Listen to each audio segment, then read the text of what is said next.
Hi, if this is the first time you're on my channel, I'm Amanda Merble, and it's a real pleasure to talk with you today about one of the worst things that can happen to you in love.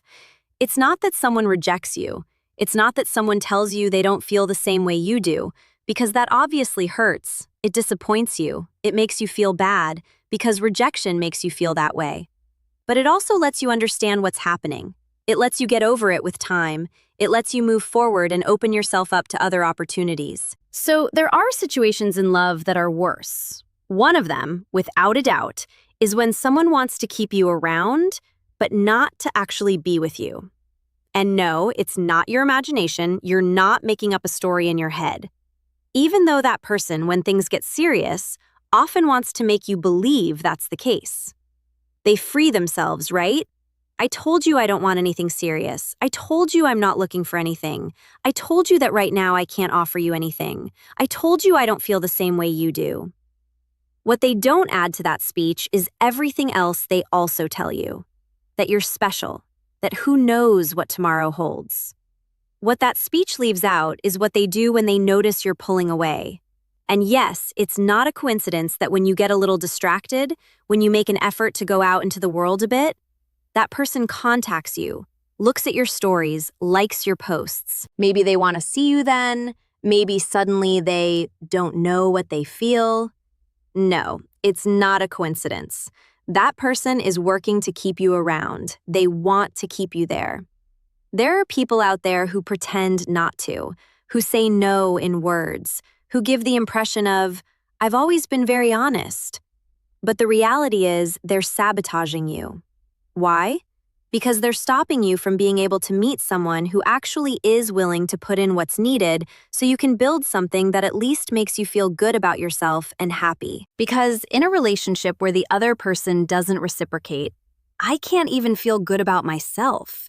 Because every day I have to accept that my feelings are shared by someone who doesn't see me as their equal, who doesn't see me as good enough to want to be with. And here, there's no room for excuses. Truly, there's no room for excuses.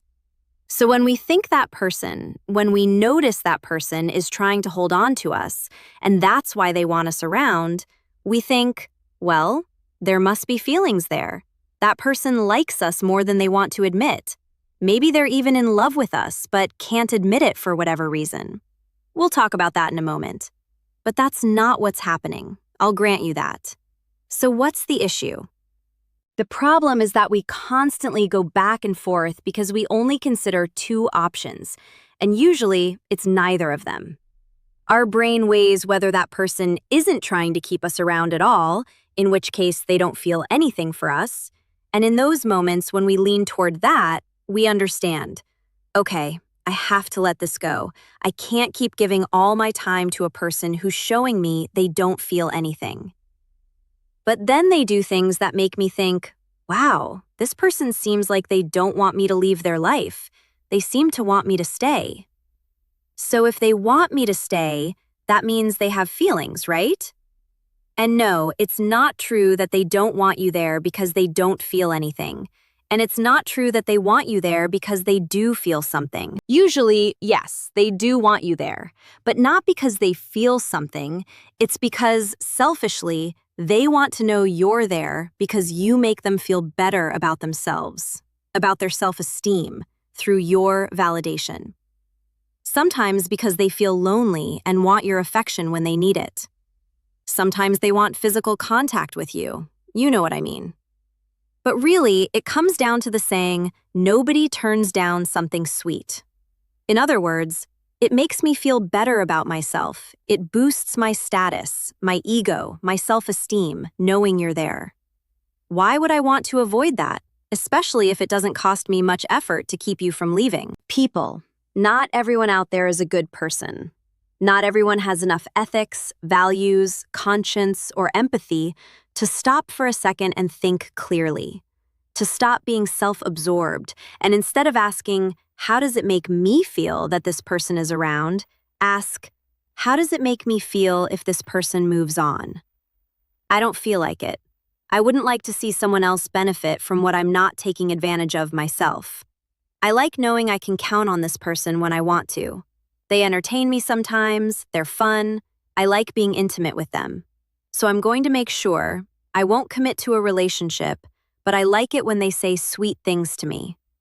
So why would I want them to leave? No, I'd rather not. They don't stop for a moment to really and honestly think about what this means for you. That for you, this isn't just flirting. That for you, this isn't a game. That you're suffering. That many days you're sad. That you often cry over this person. That you don't understand why you're not enough. That you feel bad about it. That you're living a life full of experiences and wondering what it would be like to share them with this person, and more. Many people out there never stop to think about that, and so they never face the consequences on a conscience level. They don't face them. So it's not that they feel nothing at all and want you to leave and don't care. No, they do care. But the fact that they don't want you to leave, that they do want you to stay, doesn't mean they feel much more than what they show. Believe me, the way a person treats you is an honest reflection of what they feel for you. That's just how it is. And anything outside of that idea is excuses. Those are excuses. When a person truly feels something for you, there's never a bad moment, really. It's not just because they got out of a relationship 6 months, a year, 4 months ago and aren't ready. Nonsense. There are people who leave a relationship because they feel something for someone else. So why, in that same amount of time, wouldn't that apply here too? It's not true. It's not that right now this person is just very busy. Not true. It's not that they're in a phase of personal growth, that they have problems, all of that. Lies, lies, excuses, excuses, excuses. Why? I'm not saying it's impossible that the timing genuinely isn't right for that person, but love doesn't ask for permission. When a person really sparks something in me, or rather, when a person triggers the biochemical process of falling in love in me, I can't help it. Because if I could control it, imagine how convenient that would be, right? To simply stop feeling things for people who aren't good for us. Let's analyze this for a second. Right now, this relationship is convenient for me, it's not good for me, because this person isn't willing to commit. So since it's not good for me, I'll rationalize it and stop feeling something. It doesn't work that way, right? Well, the same thing applies to people who tell you they're not in a good place because emotionally they're not ready, because they have a lot going on, because of this or that, acting as if love followed some logic where I can rationally decide whether or not I want to feel something. And it doesn't work that way. A person who's already talking to you, who's already been intimate with you, who has hugged you, kissed you, who knows your scent, all of that. If you've sparked feelings of love in them, they can't just shut it down with, right now I'm not in the right place. No, because on top of that, their whole narrative keeps implying that the right ingredients are there. So you end up thinking, well, if the ingredients are there, even if I can't make the recipe now, I'll be able to make it later. If this person tells you, right now, emotionally, I'm not ready, but you bring out a lot in me, we have a real connection. The chemistry between us in bed is incredible. We understand each other so well. And you can feel that they mean it, then you think, I have everything that's needed. So if the only thing that's off is the timing, then timing changes down the road, right? But what's actually missing here is that this person hasn't felt that spark of chemical connection that some people trigger in us and others don't. And that's not something that changes later. It's not a matter of how they try to sell it to you, like, it's not that you're not the right person, it's just not the right time. If you really are the right person and it's just not the right time, then let me know when the time comes. But honestly, don't even say that. Just live your life. In love, there's no such thing as being put on hold. People aren't cars. Don't let yourself be parked. Don't let yourself be postponed. You're not good enough today, but maybe tomorrow. Love doesn't work that way. Love is a yes or a no. Love either truly convinces you or it doesn't. And believe me, you can't convince anyone to see you the way they're supposed to see you. The feeling has to arise naturally in them. And if it doesn't arise naturally, don't let someone, out of pure selfishness, keep you in a situation where you're the one suffering. And this is really difficult because it's normal, because on your end, yes, that spark did ignite in you. And as we said, you can't repress it. No matter how clearly you realize the situation isn't going the way you want, you can't just shut it off. Excuses don't hold up here. You negotiate with your own mind a lot, but understand that this situation isn't fair to you. And no, that person doesn't love you. I'm sorry to be this blunt, but since that person doesn't have the courage to tell you what's really going on, here I am, in a dress, telling you instead. That person doesn't love you, because if they did, they wouldn't pass up the chance to be with you. They wouldn't be satisfied just hearing from you occasionally. They wouldn't be okay with you being free to meet someone else. No, they wouldn't want distance between you. They wouldn't expect to be the one chased. And it's not because they're overly proud, it's because they genuinely lack real interest. And I know this is a hard truth. So what happens when you pull away? Even if that person says they don't feel the same way you do, yes, selfishly, they're making sure you stay. They're working to push your buttons. They're being very selfish. They want you to stay. It's not your imagination, because you're probably quite a catch. Of course, that person isn't foolish. They notice you have a lot of great qualities. Maybe you're quite a prize. This person realizes you're attractive, that you're worthy, that you're intelligent, that you're the kind of person someone out there is going to be endlessly thrilled to appreciate, to see in you what this person never managed to feel. But instead of being mature enough, like I said before, to understand what this means for you and to set you free so you can be happy, their selfishness wins out. And this person isn't moved enough by your level of happiness, even though you would absolutely care about theirs. So a person who's willing to let you be unhappy just so they can feel better about themselves is not the right person for you. Believe me, they're not. So of course it bothers them that you're moving on, that it's inconvenient for them. That's it, people. Honestly, let's not be selfish. And also, if you ever find yourself in that situation, having someone lingering behind you, let's be clear, let's be honest, let's have some empathy. It doesn't matter what qualities that person has, and it doesn't matter that the person who ignores me makes me feel bad, while this other person, who does pay attention to me, makes me feel better. Let's not be that selfish. Let's not keep people on hold. Let's not keep people on the bench.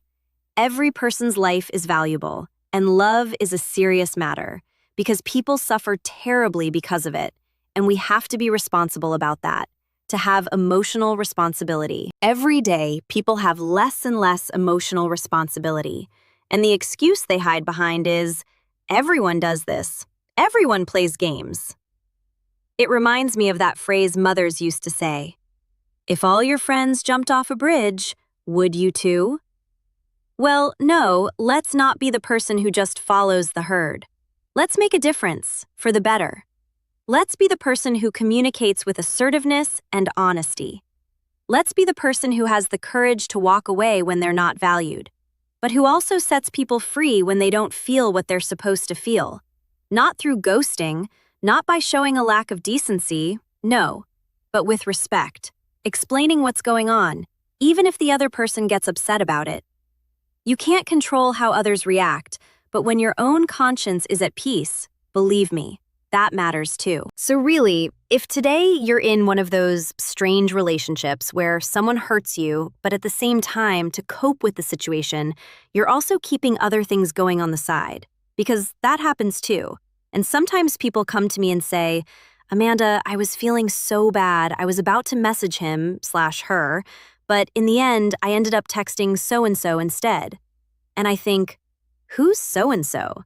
And it turns out the same person who's telling me how badly they're suffering also has skeletons in their own closet. Let's clean house. If you want something beautiful and clean up your own side of things. Really, don't if you don't want an ambiguous relationship. If you want to build something meaningful, then make that your own standard too, in your own relationships. It's not, I'm talking to 4 or 5 people just to feel good about myself, none of whom I'm actually interested in, but a couple of them are interested in me, another one gives me a little thrill, and then there's the one I'm actually into who doesn't even notice me, but I keep crawling back to that one while treating the others badly. Enough of that. Set the example for what you want, clean up your own side of the street, and don't let someone else keep you in a situation that isn't fair to you. And when you raise your ethical and moral standards, believe me, things change. Sometimes you also have to make sacrifices to clear out that energy a bit. Like I always say, open the windows, let some fresh air in, so the right people can come into your life. Being a person with principles and morals helps a lot. So if it's not just your imagination, that person wants you to stay. Why, Amanda? Why do they want me to stay if they don't want a relationship with me? Because they realize you're worth it, whether they admit it or not. And just like it doesn't matter whether they admit they want you to stay, it doesn't matter either way. Their actions speak just as loudly as the fact that they're not in love with you and don't love you. And because of that, you're not going to stick around any longer. You don't need someone to spell it out in words because you're smart and you can see what's really going on. Don't let yourself be fooled, really. Well, I hope this video is useful for you, that you liked it, that you really take it to heart, because it's often in our own hands. The choice to stop settling for so little when we could gain so much more in return. I really hope this resonates with you. And until we meet again, as always, I'm sending you a huge kiss.